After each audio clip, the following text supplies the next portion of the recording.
Le sang de la forêt, ça donne le ton du polar de Serge Tachon. Nous suivons l'auteur landais depuis près de 2 ans maintenant sur France Bleu Gascogne et il en est déjà à son 3e livre.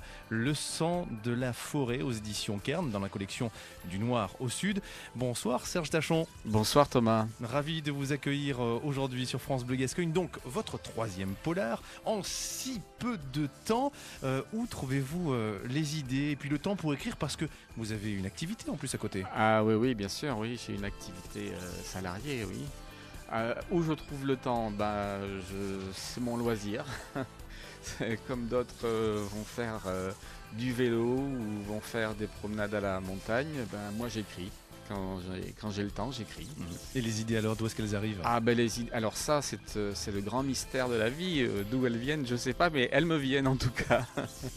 Alors on va parler de votre nouvel éditeur Kern, installé dans notre région, de l'histoire de votre nouveau roman, l'histoire qui se déroule à Igos-Saint-Saturnin, de l'époque aussi que vous avez choisi, les années 50. On parle de tout ça sur France Bleu Gascogne après le groupe Queen, We Are the Champions. Et puis dans la prochaine demi-heure, France Bleu Gascogne vous invite au concert du guitariste Johnny Gallagher. Il sera au Bourdaine de Seignos samedi soir.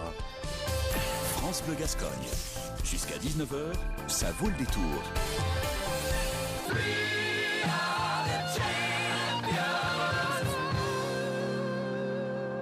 Le groupe Queen sur France Bleu Gascogne, We Are the Champions, le sang de la forêt. Gros plan ce soir sur le roman policier du Landais Serge Tachon, notre invité ce soir. Vous en êtes déjà à votre 3e livre et pour ce livre-là, vous avez trouvé un éditeur, Serge, les éditions Kern, spécialisées dans les livres justement de notre région. Qu'est-ce qui a séduit l'éditeur puisque avant, vous êtes passé par un site internet pour vous faire publier? Tout à fait. Ce qui a séduit l'éditeur, c'est que je répondais vraiment à son cahier des charges, qui est d'écrire un roman policier qui se passe dans le sud-ouest. La collection du Noir au Sud, c'est vraiment le Grand Sud-Ouest. Et mon roman policier se passe à Igos-Saint-Saturnin, petit village entre Mont-de-Marsan et Morsinx. Donc ça collait tout à fait à ce qu'il cherchait. Un roman policier, mais un roman local. Ouais, et finalement, le fait de changer d'éditeur, ça change quoi pour vous, Serge Tachon? Pour moi, ça m'a apporté que des bonnes choses parce que la maison Kern est très connue dans le sud-ouest. La collection du Noir au Sud est également très connue.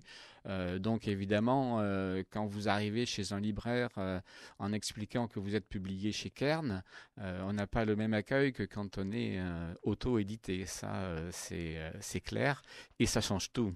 Alors on en vient à l'histoire du sang de la forêt. Alors je lis simplement sur la couverture. Ouais, c'est une pratique ancestrale, cultiver les pins pour en extraire la résine, mais parfois dans les Landes, on en récolte aussi le sang de la forêt. On en vient donc effectivement au titre. Vous nous emmenez, vous le disiez, à Igos-Saint-Saturnin dans cette histoire. On se retrouve en 1950. Pourquoi cette époque? Pourquoi cette date? Alors, pourquoi 1950? Ce n'est pas un hasard pour plusieurs choses. Parce que je voulais déjà évoquer ce qu'a été le patrimoine des Landes pendant de nombreuses années, le gémage, la récolte de la résine de pin. Oui.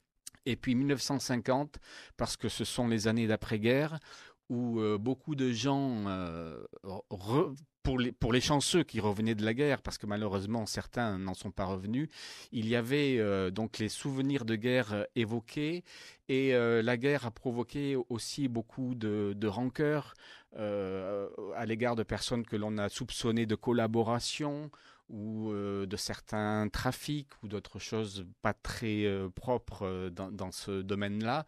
Donc je voulais évoquer toutes ces choses pour une raison importante, c'est que mon père a été résistant.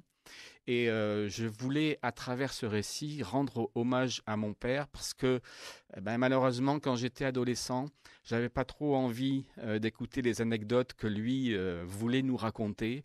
Et c'est pour ça qu'aujourd'hui, malheureusement, il est décédé. J'ai voulu faire un petit retour et lui rendre hommage à travers ces récits. Et alors, que racontez-vous précisément dans cette histoire qui se déroule à Igos-Saint-Saturnin? Que se passe-t-il?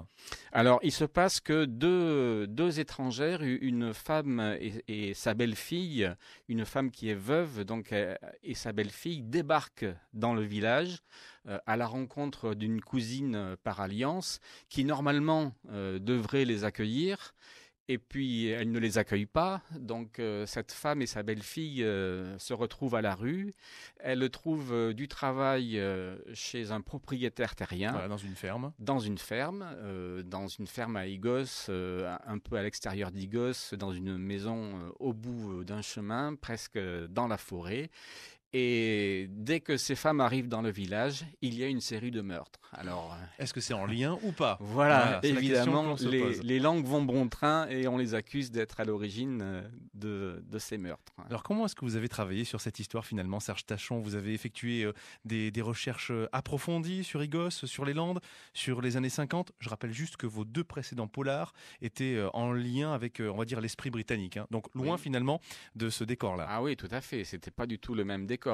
Alors, j'ai fait des recherches sur Igos, pas trop, je connais, puisque mes beaux-parents y ont vécu pendant de nombreuses années. Et c'est d'ailleurs pour ça que j'ai voulu situer Igos, vraiment, le roman à Igos, parce que ça me rappelait les bons souvenirs, le bon temps qu'on a passé là-bas.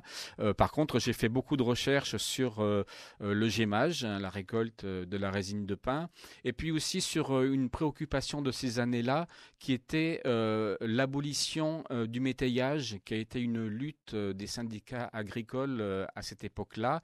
Donc il y a aussi ça en toile de fond dans mon roman. Et pour cela, il a fallu que je fasse des recherches. Un roman policier qui vaut le détour. Donc ce polar s'intitule Le sang de la forêt, signé Serge Tachon. C'est aux éditions Cairn, dans la collection Du Noir au Sud.